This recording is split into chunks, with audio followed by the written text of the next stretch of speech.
Sejam bem-vindos ao nosso canal. Como diz o nosso queridíssimo amigo e irmão, o acadêmico professor Jonathan Matias, a quem eu dirijo aqui os nossos agradecimentos, como também ao professor Dr. Barbosa Lima, dois canais que eu assisto frequentemente e recomendo. São dois canais sérios, o do Barbosa Lima, que é pastor evangélico, é mais religioso e, portanto, nos estudos gerais das ciências, vamos dizer assim, das ciências não acadêmicas, o ocultismo é chamado, ciências ocultas, é chamado o caminho dos fracos.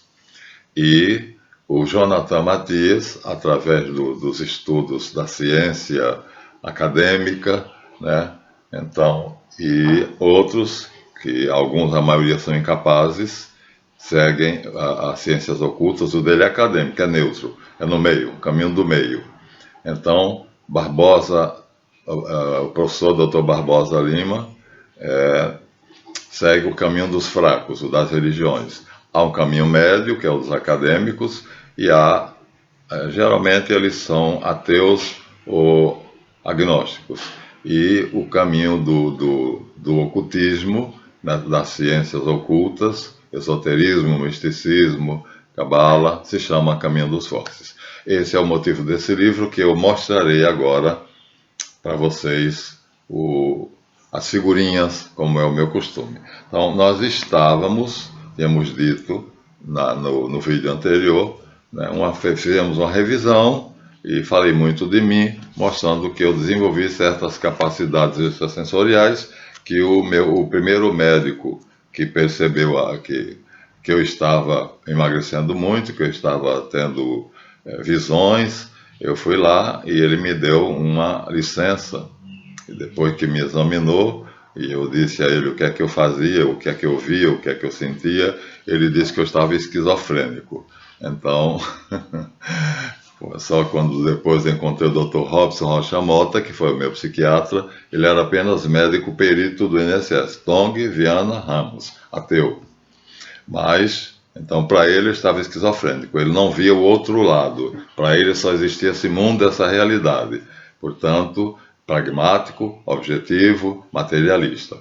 Já o Dr. Robson Rocha Mota, de muito boa memória, amicíssimo meu irmão na maçonaria, né? Era espírita e maçom, e aí me tratou, graças a Deus. Eu só fui no Dr. Tong durante algum tempo, e aí servi de cobaia, porque ele me dava uns vidinhos rotulados, porque ninguém sabia naquela época, 1981, o que era a síndrome de pânico. Ele dava uns vidinhos rotulados que me davam efeitos terríveis, prendia urina, dava diarreia, dor de cabeça e o diabo 4. Então, e aí um papel para eu dizer quais os sintomas. Eles estavam pesquisando qual era o medicamento que poderia curar ou amenizar a síndrome de pânico. Cura, podem desistir, porque é um fenômeno que acontece o aumento das assembleias neuronais. Na verdade, essas doenças chamadas doenças mentais, né, elas encobrem um fenômeno que está acontecendo dentro do cérebro. Isso não foi o Dr. Robson quem me disse. O Dr. Robson apenas disse: você não é esquizofrênico, você está tendo capacidades, você é espírita. Ele era espírita. E você é espírita, embora se ache católico. E você está desenvolvendo as suas capacidades espirituais. Isso foi para mim um grande consolo. Deixava de ser maluco, beleza, e que já era o diagnóstico do Dr. Tong Viana Ramos, ateu e chefe do Hospital de Clínicas do Exército. Ele era militar, e passava a ser então um católico que eu não sabia como classificar, católico espírita, porque há espíritas católicos, não, espíritas cristãos. Espírita católica é impossível.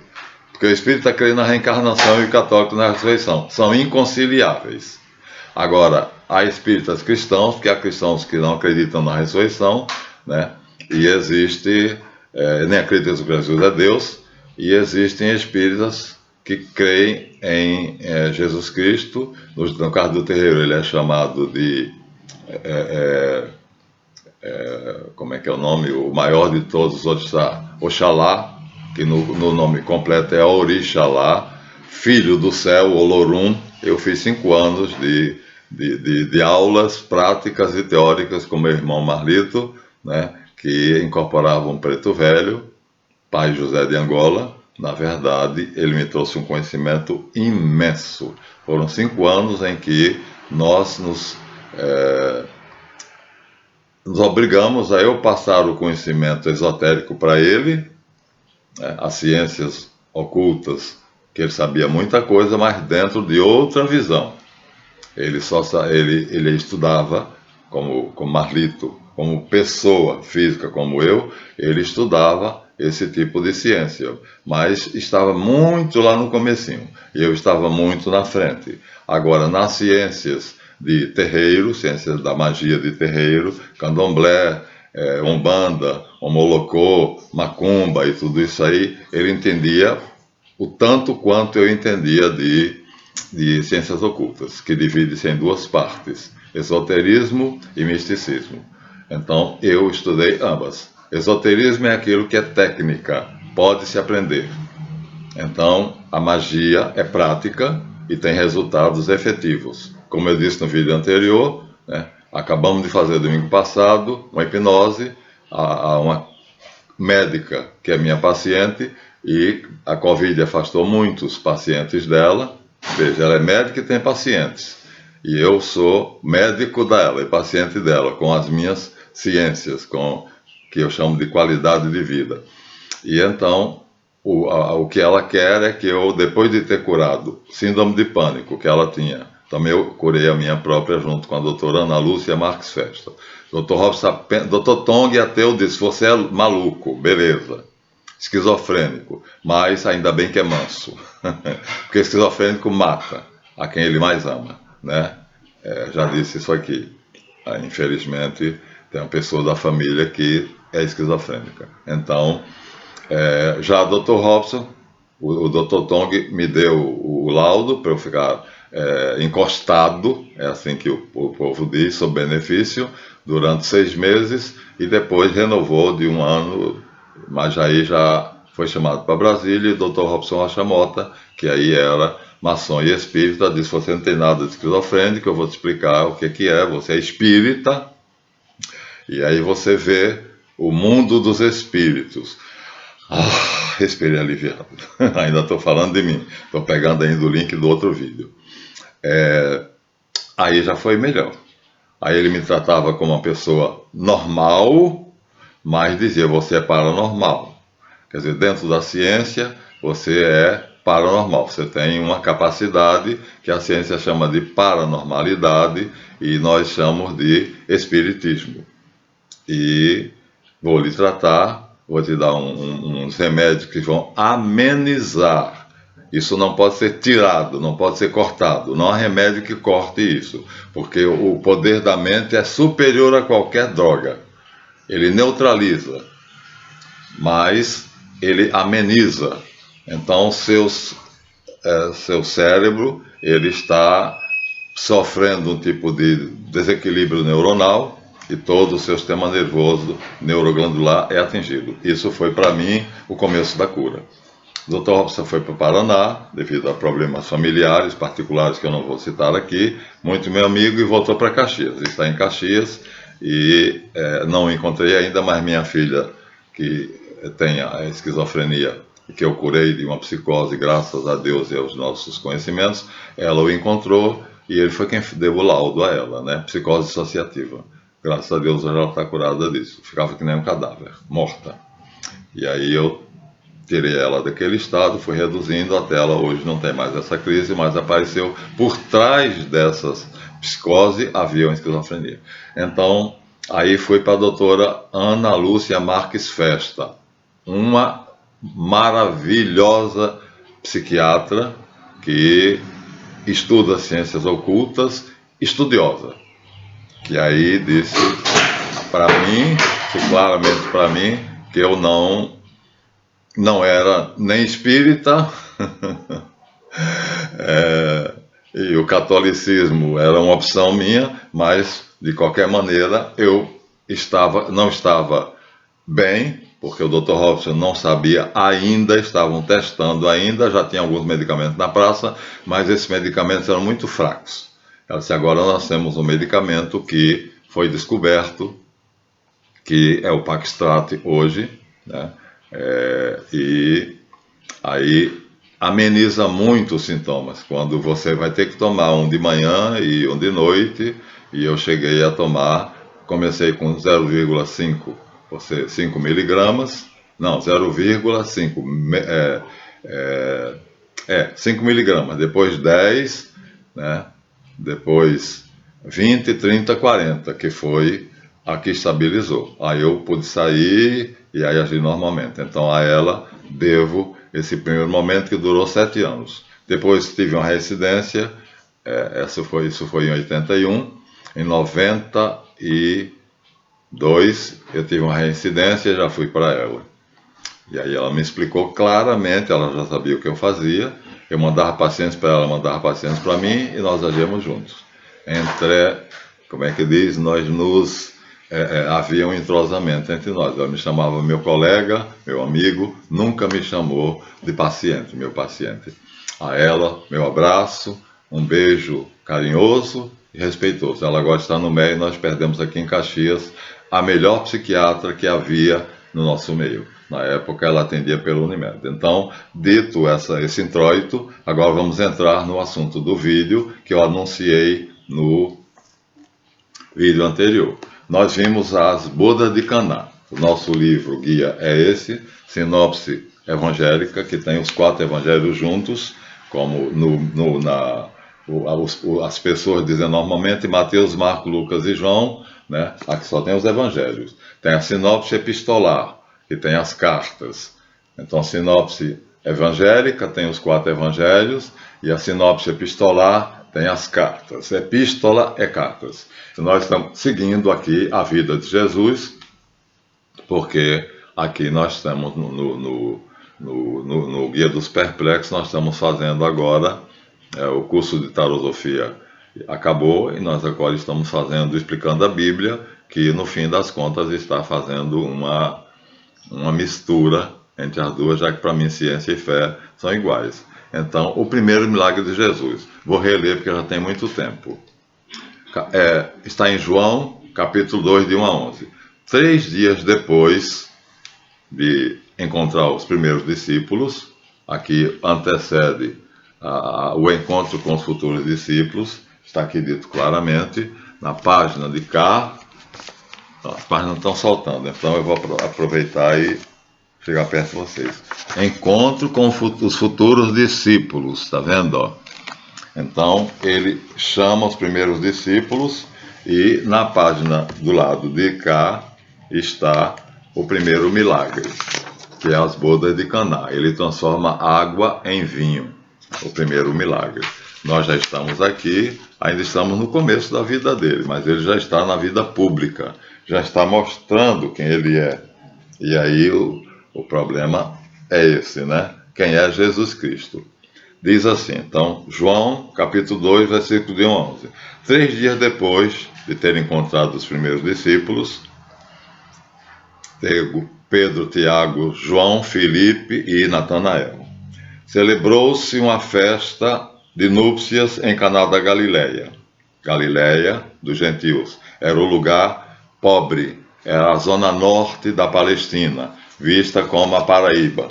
O pessoal diz assim, os cabeças chatas da Paraíba vêm para o Rio de Janeiro para trabalhar, e aí a gente acha que eles falam cantando, fala assim, né, minha? Né, manhã? Não é assim, menino, que a gente fala assim. Enquanto que os paulistas falam porta, né? É de porta em porta, nós temos nossos missionários de porta em porta. Então, cada região tem seu idioleto, tem sua pronúncia característica, né? Então, isso é comum. Então aqui nós temos a zona norte e a zona sul. Jerusalém ficava na zona sul da Palestina, na época Canaã, e o, dividido no reino de Israel, no norte, e no reino de Judá. O reino de Israel ficava separado do reino de Judá pelos malditos, que eram os equivalentes aos párias na Índia, que eram samaritanos, pessoas de outros povos que tinham sido vencidos na guerra com vários reis, né, de vários impérios, e tinham sido colocados ali, exilados, porque eles eram cabeças, eram príncipes, e como príncipes eles podiam liderar uma rebelião contra o rei que conquistou o país deles. Então Nabucodonosor conquistou o Egito, pegou alguns nobres egípcios que tinham muita influência, mandou para lá, para a Palestina, naquela região chamada depois Samaria. Nós vamos ver isso em Esdras, né? Quando Esdras chega, Esdras com Neemias e com Zorobabel chegam lá em Jerusalém, depois da libertação da escravidão da Babilônia por Ciro, eles se tornaram escravos sob Nabucodonosor, que foi quem conquistou o reino de Judá. Os assírios conquistaram o reino de Israel, e Nabucodonosor conquistou o reino do norte, e desculpa, vou repetir, estou muito apressado, estou há mais de 27 ciclos. Então, o reino assírio conquistou o reino de Israel, norte da Palestina, e levou-os. Nabucodonosor II, que foi o mais poderoso monarca da sua época, imperador dos caldeus, conquistou a Assíria, logicamente, o reino de Israel. Mas o rei da Assíria, quando conquistou o reino de Israel, deixou lá o povão, né? Os pés descalços, os sans-culottes, como se diz na Revolução Francesa, sem teto, sem casa, sem dente. O governo francês está dando dentadura para quem não pode frequentar um dentista pago. Mas eu tenho um bom plano odontológico, o meu problema é outro, eu já disse aqui antes. Então era assim, o rei assírio conquistou Israel, deixou lá somente a gentalha, como diz o Chaves, e levou os nobres para o palácio dele, e levou os comerciantes, né, as pessoas que podiam ser úteis. E aí Nabucodonosor, então foi Assaradom quem conquistou o reino de Israel. Aí Nabucodonosor conquista o reino de Judá, porque Israel já não existia. Então ele já conquistou a Síria, portanto Israel já era dele através da Síria, escravo da Síria, e deixou lá só, como eu disse, né, os cabeça chata, os paraíba. Desculpa, o contrário, deixou a elite e levou os paraíba para serem escravos, é o contrário. Então, vamos dizer, de novo, Assaradom conquistou, se não foi isso, alguém me corrija, estou tentando lembrar de memória, né? O Assurbanipal, o Assurnazirpal, Assaradom, Assurbanipal, Assurnazirpal, um deles conquistou o reino de Israel, enfraquecido porque divididos no reinado de Salomão em Israel e Judá, porque Salomão prevaricou, fez uma bacanal no pátio do templo de Jerusalém. Então 10 tribos abandonaram e fundaram o reino de Israel, e 2 ficaram fiéis, Benjamim e Judá. Então ficaram fracos todas as duas. Aí Assurbanipal, Assurnazirpal, Assaradom. Se um de vocês aí está me ouvindo, fizeram uma pesquisa histórica que eu não fiz porque isso não estava no script, então o script está aqui, já estou fugindo um pouco. Conquistou Israel, mas faz parte, para vocês saberem, porque Jesus era da Galileia. Então deixou lá alguns líderes religiosos que eram guerreiros, e aí poderiam comandar uma rebelião contra o rei da Síria para reconquistar a liberdade. Isso era uma tática feita. Conquistou o Egito, e aí fez a mesma coisa. Aqueles que eram guerreiros, lutadores, que queriam independência, então mandou para essa região da Palestina.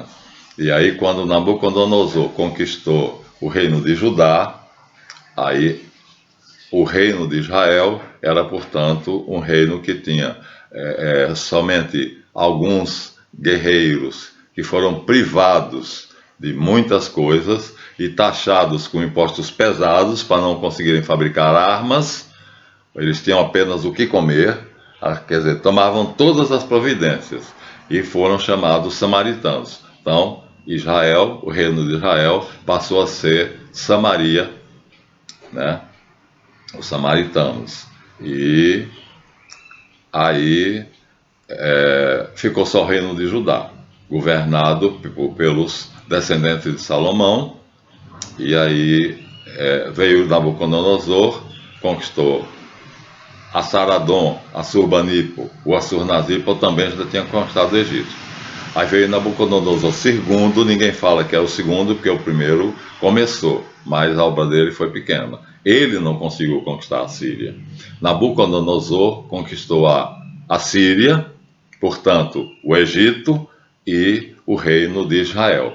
Aí faltava o resto, a metade da Palestina, a metade sul, a metade mais nobre, onde estava o rei descendente de Davi. Salomão pegou a seu filho. Eu acho que é Jeroboão ou Roboão, um dos dois. Não, Roboão é de Davi, Jeroboão. Roboão é filho de Davi, é o que faz a revolução contra ele, porque quer tomar a coroa do pai, que ele acha que está velho gagá. Então, não é Roboão, é Jeroboão. Então, só tinha duas tribos, Benjamim e Judá. Mas continuava sendo Judá, que era a tribo que tinha o governo, né, o poder de governar, a sabedoria de governar. Mas Nabucodonosor usou uma estratégia que os outros não usaram.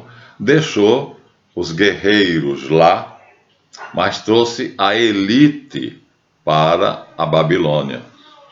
E nessa elite foi Daniel, foi Ezequiel, foram os 3 mancebos, Ananias, Azarias e Misael, que se tornaram, Nabucodonosor os utilizava, né, porque eles eram um monarca de visão universalista, como depois Jesus fez católico. Cada rei antigo tinha uma visão estreita, quer dizer, só ele e ele e o povo dele eram civilizados, o resto era bárbaro. Isso é uma visão comum entre os gregos, romanos e tudo mais. Então eles conquistavam para levar a civilização aos bárbaros. Esse era o motivo da ideia de império, civilizar os bárbaros. Nabucodonosor não tinha essa ideia. Então ele foi um homem predestinado por Deus. Por isso que ele teve o privilégio de ter Daniel do seu lado, que era um profeta, e decifrou vários sonhos de Nabucodonosor e foi constituído por Nabucodonosor como governador da cidade principal, Babilônia.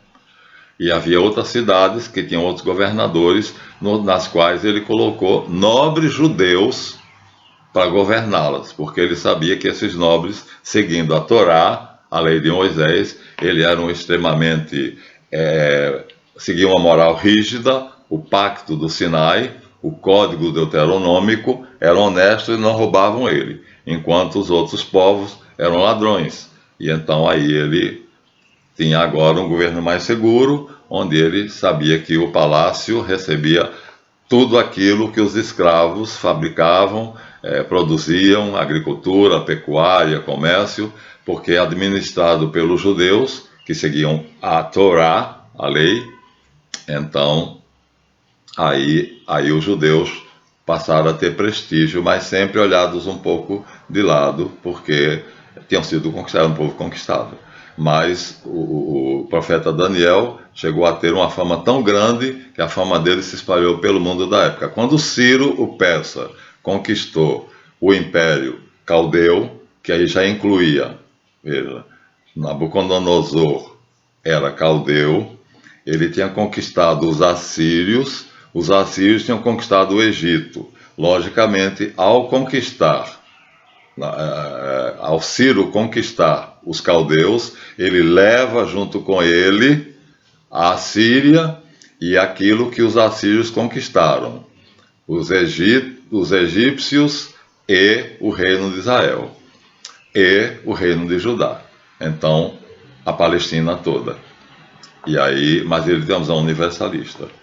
Ele sonha com uma noite escura, onde ele vê uma grande árvore, venta muito, e debaixo dessa árvore estão muitos animais, e em cima dos galhos das árvores estão os pássaros. E aí ele pergunta a Daniel, que era o intérprete dele, o conselheiro mor, o que é isto? E Daniel diz, a grande árvore é o teu reino, majestade. E as aves do céu e as bestas, assim ele chamava os animais, os quadrúpedes, e as bestas terrestres significam as pessoas que se abrigam sob o seu reino, porque você tem uma visão universalista. Babilônia era uma cidade internacionalista.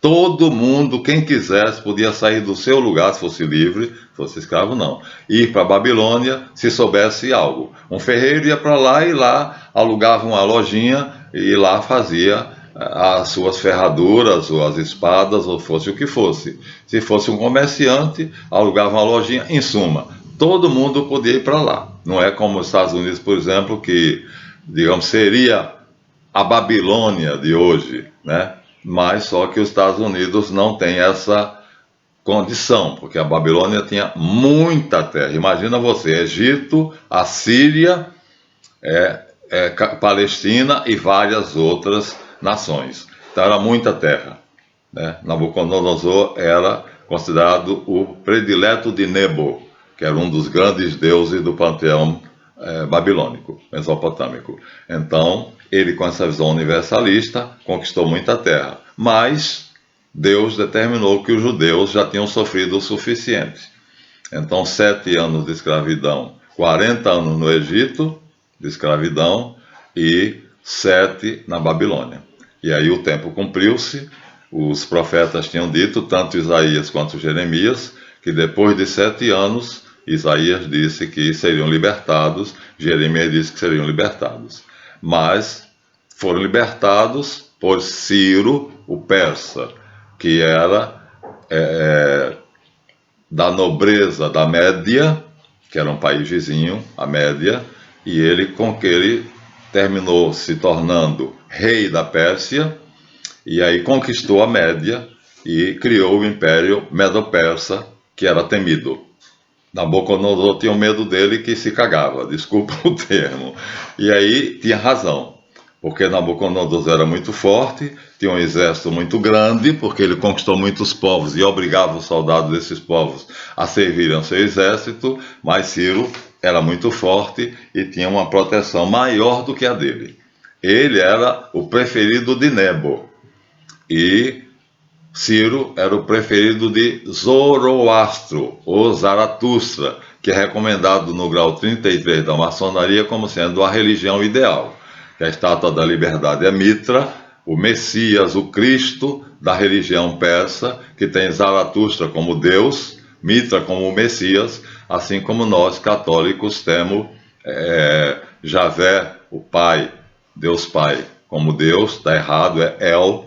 Jesus na cruz disse Eli, Eli, lama sabachthani, ou Eloi, Eloi, lama sabachthani, El.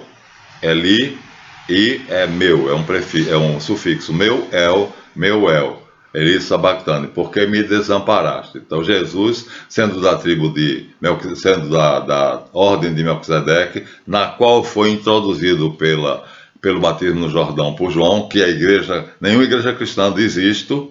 Por que Jesus foi batizado por João? João não quis, a não ser quando Jesus disse uma chave, que ele era os ancestrais dele mais próximos pertenciam ao ordem de Melquisedeque. Então, Maria Santíssima passou para ele, José passou para ele duas coisas. José passou o ofício, porque ao pai cabia ensinar ao filho o ofício. Filho de carpinteiro, carpinteiro é. Filho de lavrador é lavrador. Assim, quando a gente falar sobre Jesus e Abraão, a discussão sobre Abraão, ele vai dizer que os fariseus e os escribas, fundados por Esdras no ano 430 na Babilônia, não são filhos de Abraão, são filhos do diabo. Por quê? Porque o pai faz uma profissão, faz uma coisa, e o filho segue o pai. E Abraão foi fiel a Deus, foi chamado amigo de Deus. Escribas e fariseus eram falsos, hipócritas, são os atuais donos do mundo, os donos do dinheiro, da nova ordem mundial. Rockefeller, Rothschild, George Soros e todos esses que um idiota que eu estou colocando no meu e-book, no meu e-livro, no meu livro que vai ser vendido, se vocês me ajudarem e quiserem comprar, né, numa plataforma digital que vende livros digitais, não aluga, vende, e junto irá o script. Então não será tão baratinho, R$14 ou R$17, porque lá alugam. E nessa plataforma, que me parece que é a Wix, vende. E aí o meu neto Bruno, que está me orientando, disse: nós não apenas venderemos os 10 vídeos, porque terá que ser 10, o número é esse, são 10 vídeos, não mais, de 1 hora de duração cada, mas o material que eu tenho escrito, né, o conteúdo é muito maior. E aí nós daremos como bônus os 10 vídeos que são comprados, mas o script, o conteúdo escrito, vai junto, de graça. Então, o que é que acontece? Voltemos à Palestina. Então nós estamos assim. Voltou a ser, depois de libertos por Ciro conquistou o Império Caldeu. O Medo-Persa conquistou o Império Caldeu. Pronto, como estava previsto por Isaías e por Jeremias. A libertação dos judeus por um rei poderoso, um Messias, um ungido. Imagina, né? Ciro persa pertence realmente a uma religião muito pura. O zoroastrismo não tem imagens. E isso que está aqui às minhas costas são imagens. Ó, ali tem imagem que eu vou utilizar, tá vendo? Imagem de Nossa Senhora, tem um íbis, e do lado de cá tem a imagem do Arcanjo São Miguel, que os protestantes, os evangélicos, acham que devem seguir a lei de Moisés. Não faças para ti imagem de escultura nenhuma, nem do que existe acima no céu, nem na terra, nem nas profundezas das águas, mas isso tinha uma razão para ser no contexto da época. Quando Moisés viveu 1350 anos antes de Jesus Cristo, e o próprio Moisés mandou fazer um tanque de bronze com água, onde o sacerdote se lavava depois de ter matado o bezerro, o cabrito, o touro. Ele sujava as mãos todas de sangue, então tirava a água do tanque de bronze era limpa, então ele, um servo dele, lógico, né, tirava o levita, não era o sacerdote tinha prerrogativas especiais. O levita ajudava o sacerdote, então ele pegava uma bilha d'água, tirava do tanque de bronze, e aí o sacerdote se lavava e tocava de veste, porque estava tudo sujo de sangue. Você imagina o que é botar um boi amarrado, geralmente não era um boi grande, era um novilho, né? Mas cabrito, podia ser ave, né? Jesus e Maria levaram uma pombinha, Maria e José levaram uma pombinha e 2 rolinhas, então era um sacrifício, mas de qualquer forma espirrava sangue, porque eles cortavam a veia jugular. E aí ele sujo de sangue, o sacerdote, ia até o mar de bronze, uma bacia enorme, um tanque, um caldeirão, na verdade. E ali o levita, que era o auxiliar dele, então pegava uma bilha d'água e ele lavava as mãos, em suma, tudo que estava sujo de sangue, e se a roupa estivesse também manchada, ele trocava de roupa, ele tomava um banho. E ali ele era obrigado a ficar, não ir para a casa dele para tomar o banho de chuveiro. Ele tomava banho de balde, banho de cuia, como a gente chama no norte, né? Então, agora o que muita gente não presta atenção e os evangélicos não querem ver é que esse tanque de bronze, construído por Moisés no tabernáculo do deserto, podem ler Êxodo, a construção do tabernáculo, estava assentado, ele não estava direto no chão. Era enorme, cabia não sei quantos 1000 litros d'água. Não, 1000 litros, a nossa cisterna aqui cabe 20 mil litros. Então, era mais ou menos uma coisa assim, muita água. E aí, esse tanque de bronze, uma cisterna, mas artificial, né, feita por lá, Berzalai, agora me lembrei o nome, viu? Berzalai, que era o perito em fundição de metais. Vejam bem, protestantes, o mar de bronze, que era chamado assim pelos sacerdotes e levitas, mas na verdade era um caldeirão de água, estava assentado sobre 12 touros. 12 touros. Agora veja o mandamento de Moisés. Vamos comparar? O mandamento diz: não farás para ti imagem de escultura do que existe em cima no céu, na terra e abaixo das profundezas das águas. Olha, ele mandou fazer 12 touros. Ora, os touros não estão na terra? Então, ignorantes, abram a sua mente, abram os olhos, vejam. São cegos guiando cegos. Se o tanque de bronze, o mar de bronze, estava apoiado em cima de 12 touros, 3 voltados para o norte, diz o texto bíblico em Êxodo, 3 voltados para o sul, aliás, o norte é ali, tá? À minha esquerda, na posição em que eu estou, porque aqui é o oriente, o sol nasce ali. Então, 3 voltados para o norte, 3 voltados para o sul, 3 voltados para o leste e 3 voltados para o oeste. Então, eram 12, significando, portanto, as 12 tribos de Israel. Mais uma vez o número 12, que eu sei, não são 7, né? No esoterismo, no meu sistema esotérico ou no oculto, eu sigo os parâmetros fé e religião, e Jesus teve 12 apóstolos, são 12 patriarcas antediluvianos, são 12 patriarcas pós-diluvianos, e são 12 profetas maiores, 12 menores, 12 apóstolos, então tem que ser 12. Então nós usamos o número 12, enquanto as escolas de mistérios usam 7. E então aí a pergunta é: Moisés mandou fazer 12 touros, que são animais que estão na terra. E aí? Pecou. Pecou contra o primeiro mandamento. Shema Israel, Yahvé Eloinu, e Yahvé Echad. Ouçam Israel, Yahvé é nosso Deus único. É isso que significa o Shema. Essa prece recitada olhando para o céu.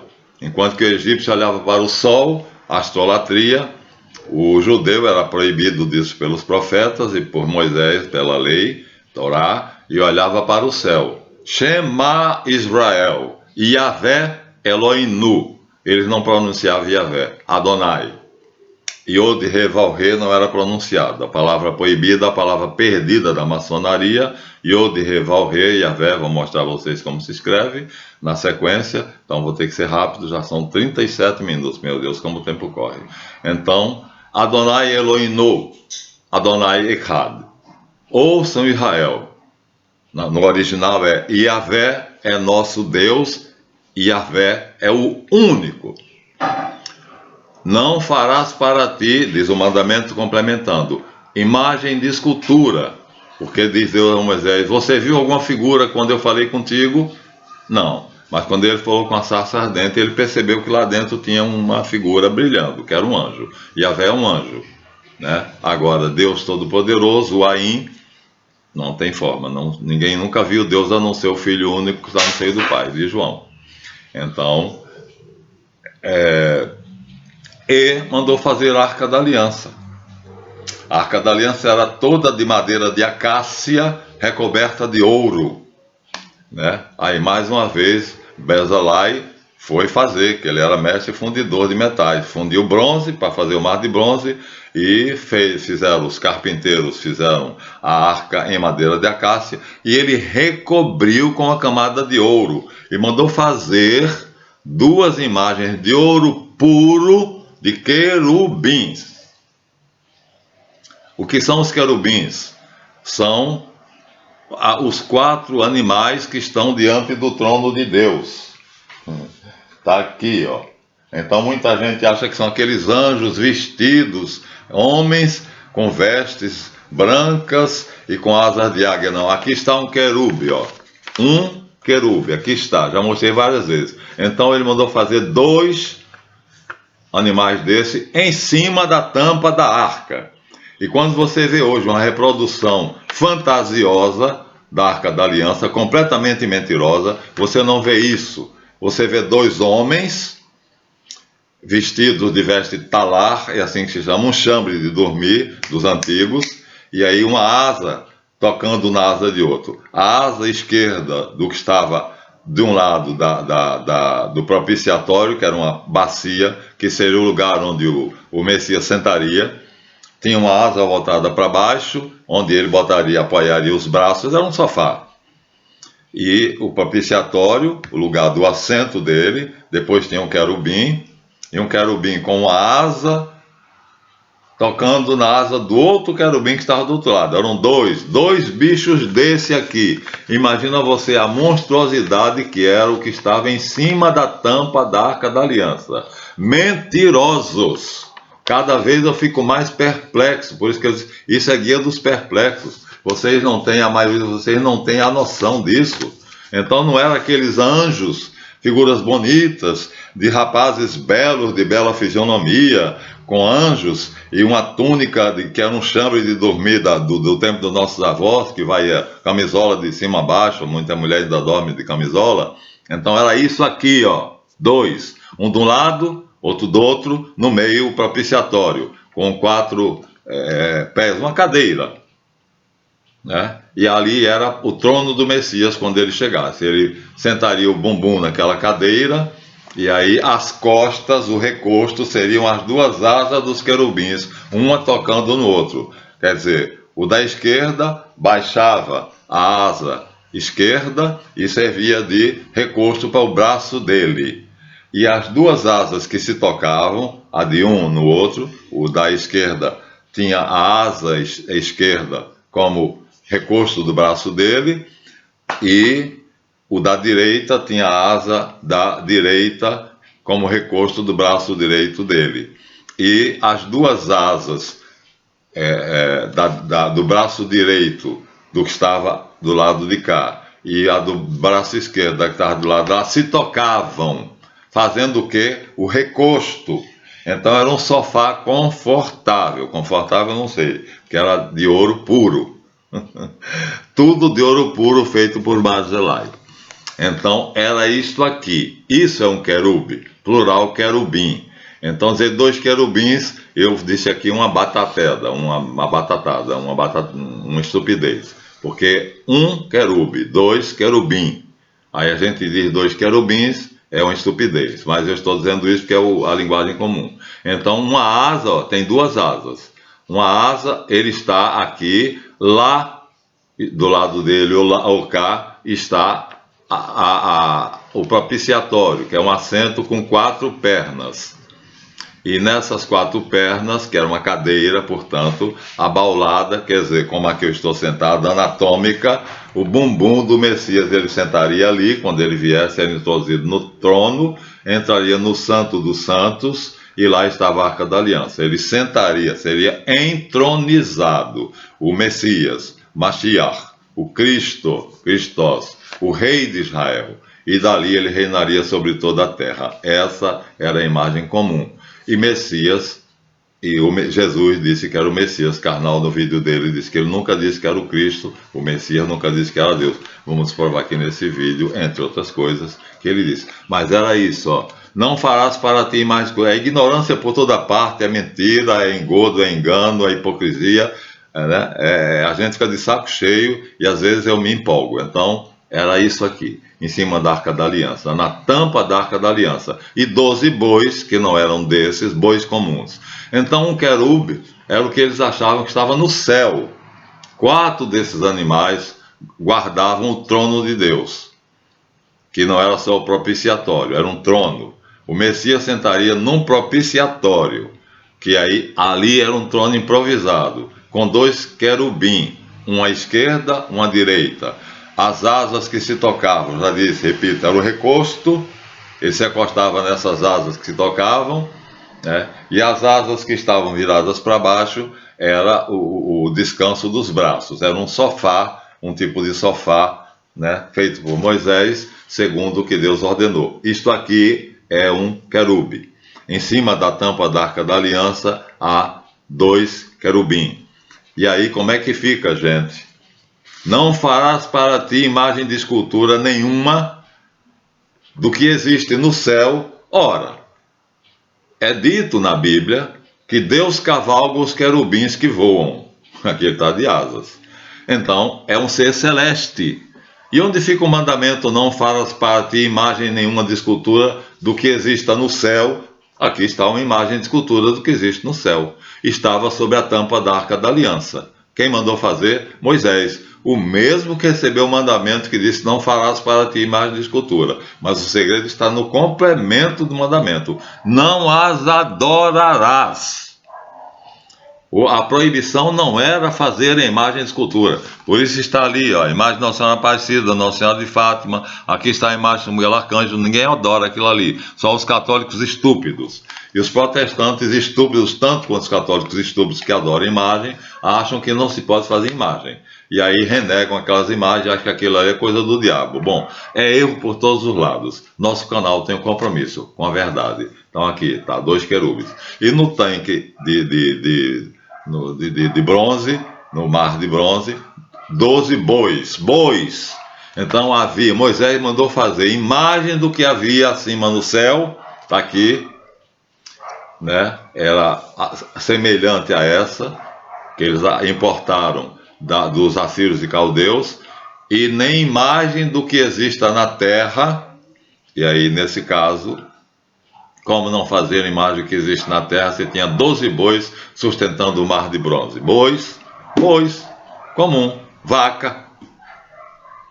E nem do que existe nas profundezas das águas. Você sabe como é que os cristãos antigos se identificavam? Eles chegavam, tem uma história que passa num filme aí, acho que é o Covades, que a rainha, que é católica, é cristã, né? Cristão católico naquela época existia uma coisa só, né? Depois é que vão haver as heresias e as divisões. Ela derrama sem querer um pouco de talco em cima da penteadeira da rainha.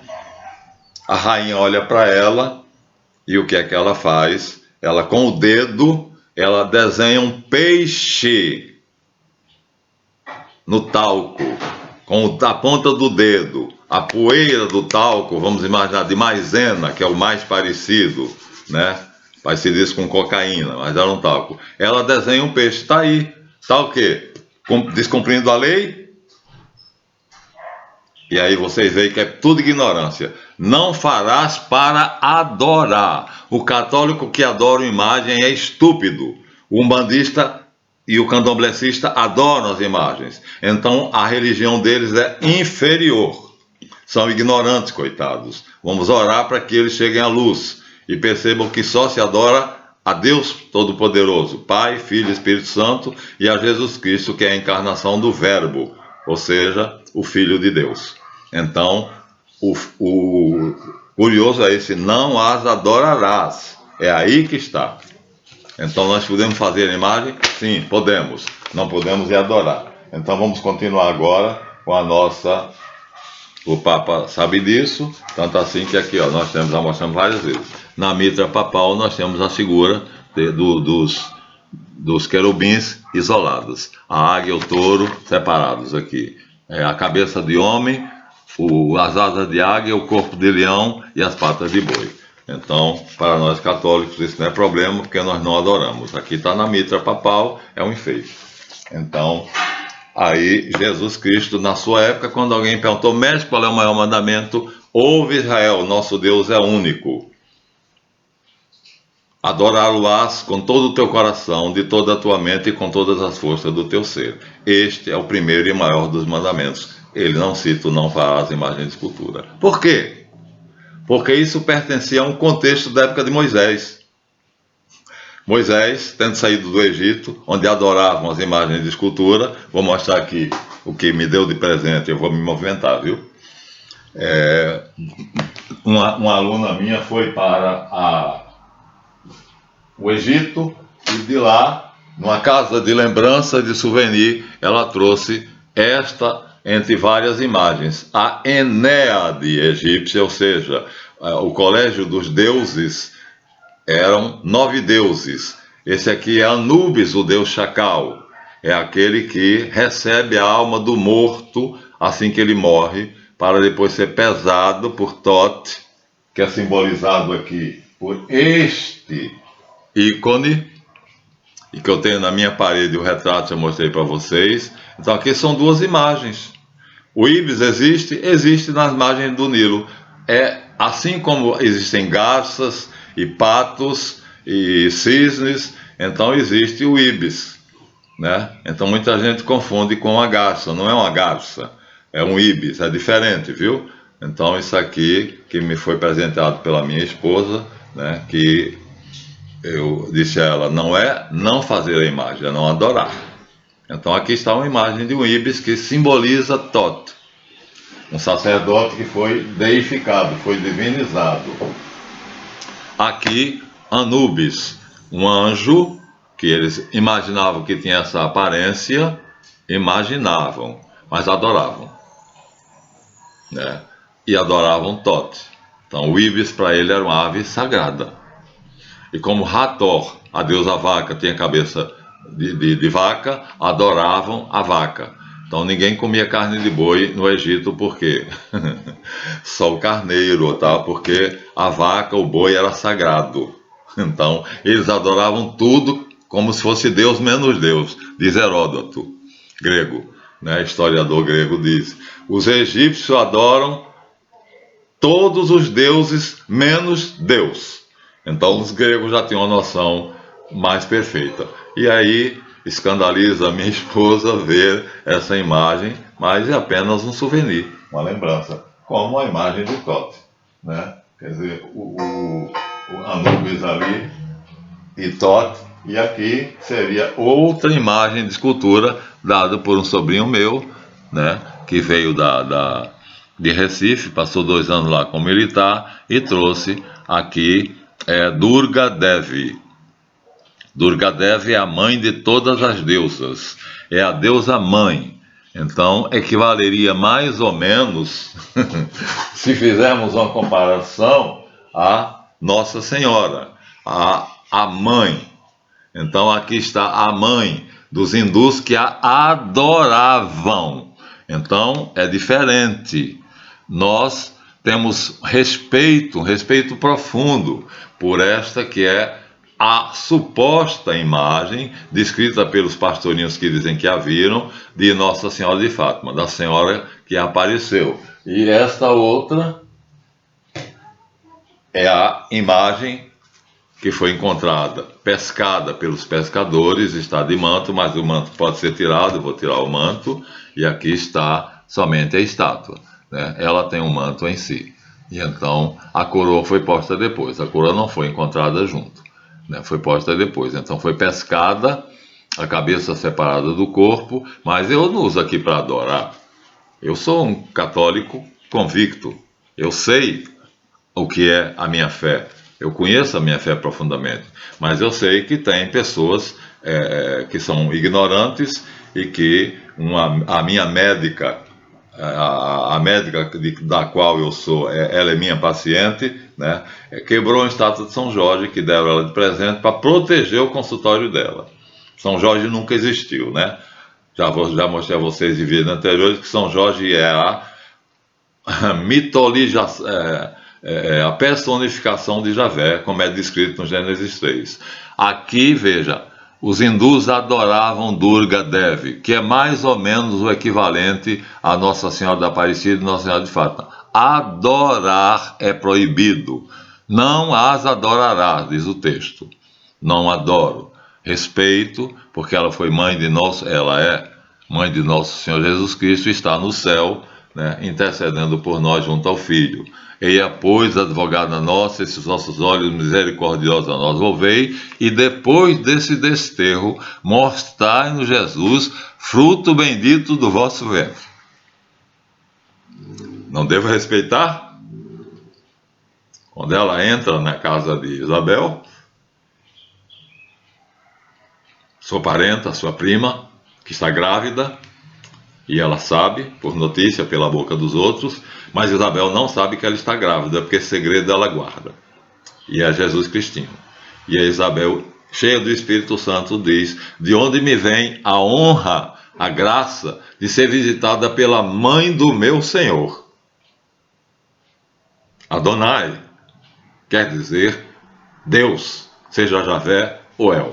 E ela diz: doravante todas as gerações me proclamarão bem-aventuradas. Quer que eu cite o salmo que ela compôs? Vou citar: glorifique a minha alma ao Senhor.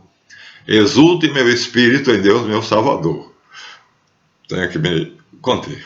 Por haver posto os olhos sobre a pequenez de sua serva, doravante todas as gerações me proclamarão bem-aventuradas, porque o Onipotente fez por meio de mim grandes acontecimentos. Aos humildes elevou, e aos orgulhosos rebaixou, protegendo assim a Israel, o seu predileto, conforme prometera a Abraão e a toda a sua posteridade, desde agora e para sempre. Esse é chamado Magnificat, porque em latim, Magnificat anima mea domino meu. Glorifique a minha alma, ó meu Deus. Doravante, ouçam bem, protestantes, que não querem ver, cegos. Doravante todas as gerações, todas, vocês também, me chamarão de bem-aventurada. O pastor Rodrigo Silva diz, ela é o exemplo, Maria, mãe de Jesus, é o exemplo maior do cristianismo. Quem quiser imitar Jesus é praticamente impossível. Dizem que Francisco de Assis foi quem mais perto chegou. Ah, meu Deus, já estamos quase a 56 minutos. Já estamos a 56 minutos. Não as adorarás. Então, errado é isso. Os hindus adoram Durga Devi. Aí, ferrou, né? E aí não tem desculpa. Os católicos não adoram São Miguel Arcanjo, que é uma personificação de Javé. Na verdade, ninguém nunca viu nem São Miguel Arcanjo, nem Javé. Mas Javé é descrito no Gênesis 3. Há uma descrição dizendo como ele é, que é São Jorge. Aqui até não é perfeito, aqui é uma dos judeus, proto-judeus, aqueles primeiros judeus convertidos. Mas a imagem de São Jorge montado no cavalo, matando o dragão, é exatamente como é descrito Javé no Gênesis 3, que a maioria não conhece, tá? Mas nós já leremos, para vocês já lemos várias vezes, né? Ele cavalga um querubim que voa. São Jorge cavalga um cavalo, né?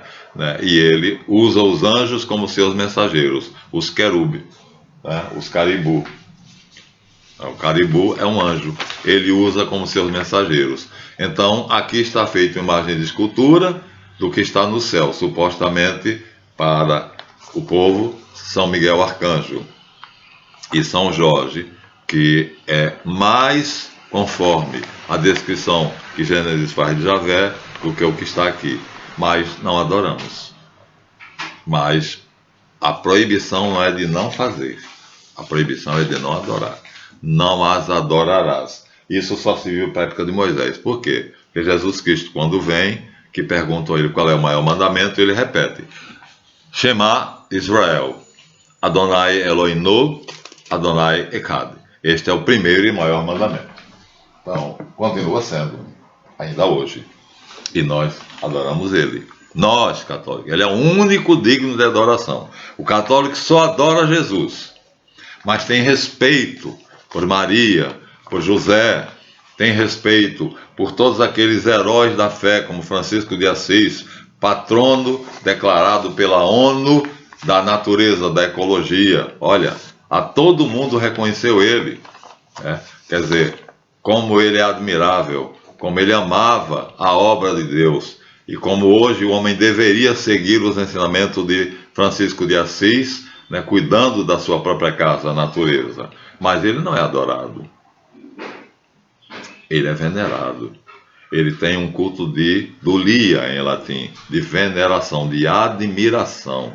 Ele foi um herói da fé. Ele chegou às raias da resistência humana, ultrapassou os limites da qualidade da condição de ser humano, fazendo coisas que são para nós, para mim, impossível de fazer. Não pecando, para se tornar igual a Jesus. O modelo dele era Jesus. Então, tanto o anjo, aqui, comum, que Javé cavalga um querubim que voa, então São Jorge cavalga um querubim, que é um cavalo. E Moisés mandou fazer para a tampa da Arca da Aliança 2 querubim. Então, e agora é o São Jorge, né? a imagem de Javé, como é descrita, ela não é descrita na Bíblia, na Tanakh, mas é descrita no Gênesis 6, que é uma descrição, que é um texto que eles esconderam. E aqui não. Aqui essa imagem foi feita para adorar. E aquela imagem feia do Deus Chacal, ó, o Deus Chacal, Anubis, era adorada, recebia honras divinas, queimavam incenso aqui nos pés dele, ajoelhavam-se e faziam preces para ele. Nós pedimos a intercessão dos santos, interceder por nós. Vamos encontrar na Bíblia vários momentos em que um profeta intercede. A intercessão é um fato bíblico e a veneração é um fato bíblico. Jacó, quando voltou da casa de Labão rico, depois de ter enganado Esaú, então isso aqui já podemos abandonar porque já cumpriu a sua função. Não as adorarás, tá? Abram os olhos e os ouvidos, entendam. Nós não adoramos, veneramos, respeitamos, como você respeita um retrato da sua mãe, dos seus filhos, guarda o álbum de casamento, é algo semelhante. Né? É um pouco mais, porque eles atingiram uma qualidade, um grau de perfeição que é praticamente inatingível. Então, aqui está, então, em Caná da Galileia, Jesus recebe uma intercessão da mãe dele, representada aqui em duas imagens. Essa daqui pescada pelos pescadores que não encontravam peixe nenhum no rio, e depois pescaram a imagem, botaram ela no barco, e aí foram pescar de novo, e as redes quase se rasgaram, como no Evangelho, a pesca milagrosa. E a Nossa Senhora de Fátima, que segundo os pastorinhos que a viram, tinha esse aspecto. E ela fez o sol escurecer e uma chuva aparecer bruscamente, uma chuva, uma tempestade de ventos, raios, trovões e relâmpagos, que o céu escureceu e amedrontou todos os que estavam presentes. Pois bem, agora é ela quem intercede. Vamos terminar lendo. Foram convidados para as bodas. Quem? Lá se encontrava a mãe de Jesus, em Caná da Galileia, ou seja, morando na zona norte da Palestina, entre os pés sujos. A mãe de Jesus. Também Jesus e seus discípulos, galileus, foram todos convidados para as bodas. Veio a esgotar-se a provisão de vinho, e a mãe de Jesus, que é representada por nós católicos por aquelas duas imagens e por muitas outras, as imagens da Virgem são inúmeras. A mãe de Jesus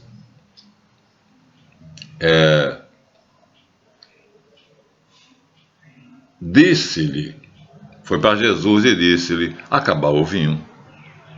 Ora, eram 6 dias de festa. Um burguês comemorava o casamento com 6 dias de festa, comendo e bebendo, comendo e bebendo. Então eles trabalhavam muito, mas quando se aposentavam ou quando tinham a festa, era comida a valer. Está aqui, leiam o texto, João 2, de 1 a 11. A mãe de Jesus é que descobre que a prima dela, ou talvez irmã, não se sabe ao certo, intercede dizendo: meu filho, o vinho deles acabou.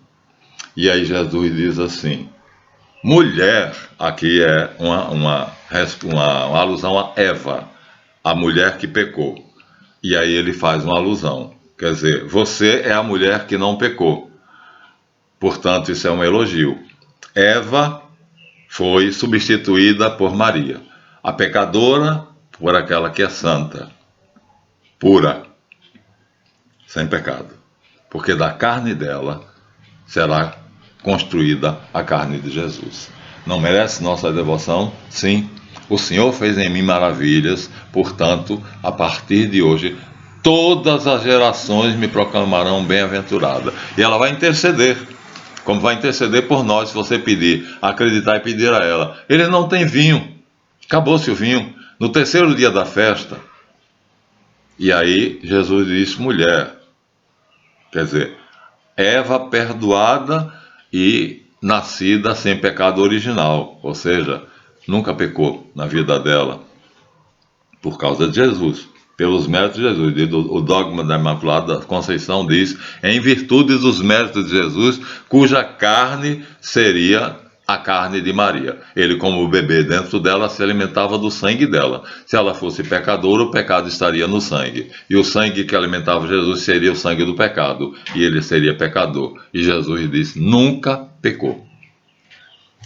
Não tem vinho. Mulher, disse Jesus, o que é que nós temos com isso?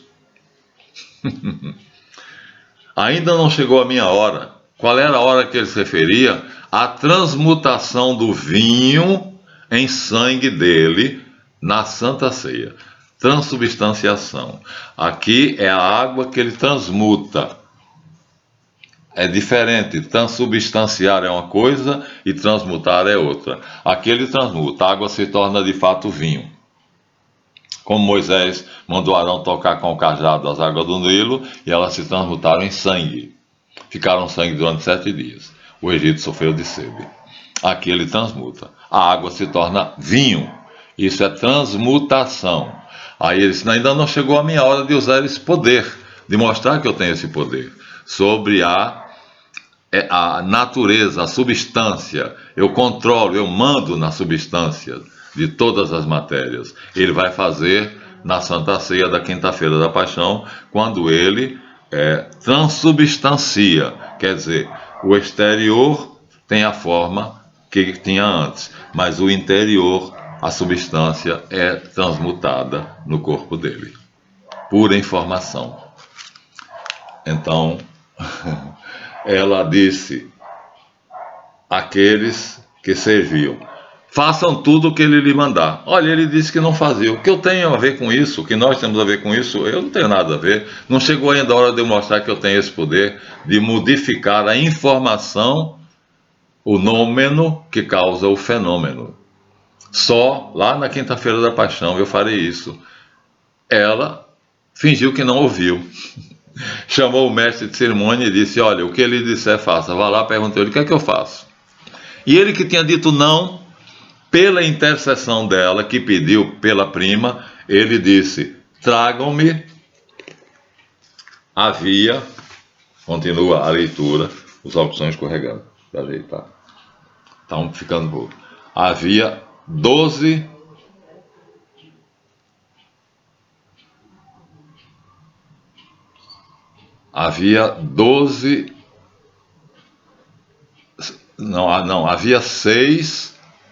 havia lá 6 talhas de pedra, 6, colocadas para servirem de purificações dos judeus. Eles se banhavam sempre, tinha muita poeira.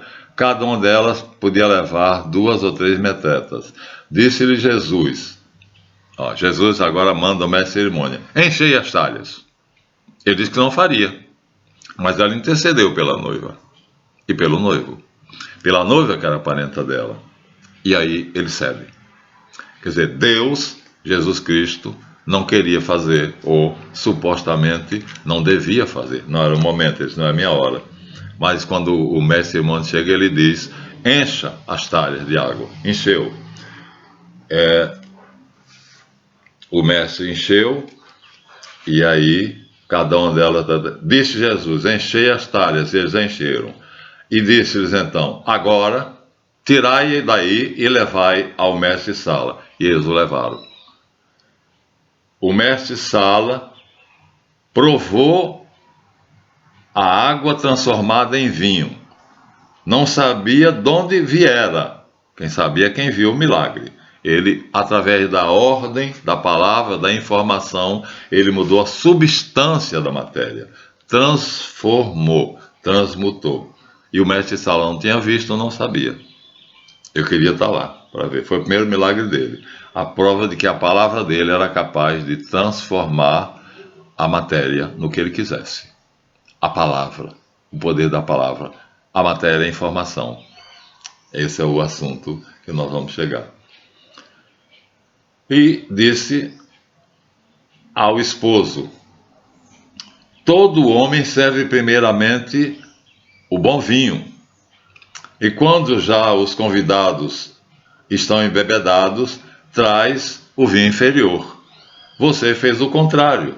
Primeiro, guardando o melhor, porque não sabia do milagre, e agora servindo ao povo o bom vinho.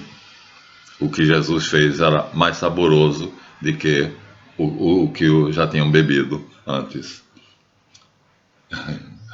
E aí, desse modo, começou Jesus em Caná da Galileia, a terra dos Paraíba, os seus milagres. Manifestou sua glória, seu poder, seu nome, e seus discípulos creram nele. Creram nele significa que ele era a palavra de Deus feita carne. Portanto, tudo no mundo foi feito pela palavra de Deus, diz o Salmo. Deus fez tudo pela palavra. E agora Jesus vai fazer tudo pela palavra. Será o nosso próximo vídeo. Então, ainda não chegamos, né? Jesus vai fazer, ele não dá o detalhe ali, mas ele deve ter ordenado que a água se tornasse vinho. Não temos o detalhe. E com essa ordem, é isso que é o assunto dessa nossa pequena sequência, com a ordem de Jesus, a informação que ele deu, ordenou que a água, a substância da água, se transformassem em outra substância, do vinho. Cada coisa tem uma substância diferente. Uma é a substância da água, outra é a substância da rocha, outra é a substância do vinho. E ele transformou a água em vinho. Transubstanciar é mudar só a substância. A matéria fica como está. É a hóstia consagrada. É o vinho que o padre bebe, que ele é transubstanciado, então em substância continua sendo, em matéria continua sendo vinho. Em substância passa a ser sangue de Cristo. Isto é o meu sangue, disse ele. Então, este é o poder que nós temos um pouquinho. Ele tem em plenitude. E aqui, nesse milagre, e os seus discípulos creram. Olha, só se crê em Deus. Creram nele. Ou seja, a partir daí os discípulos viram que ele era Deus. Jesus Cristo é Deus para a glória do Pai. Yeshua Natsri é Adonai para a glória do Pai. Então, obrigado. Espero que vocês tenham visto até o final. Já chegamos a 1 hora e 12 minutos. Passamos 12 minutos, mas não teve jeito. Obrigado, vejam, deem o seu like. A mãozinha é importante. Inscrevam-se no canal. Eu tenho 581 não inscritos que veem meu canal. E somente 110 inscritos. E desses 110, parece que 86 vêm regularmente. E os outros de vez em quando. Muito obrigado e até o próximo vídeo. Não terminamos. O material que eu separei continua ali. Então, obrigado. Fiquem com Deus.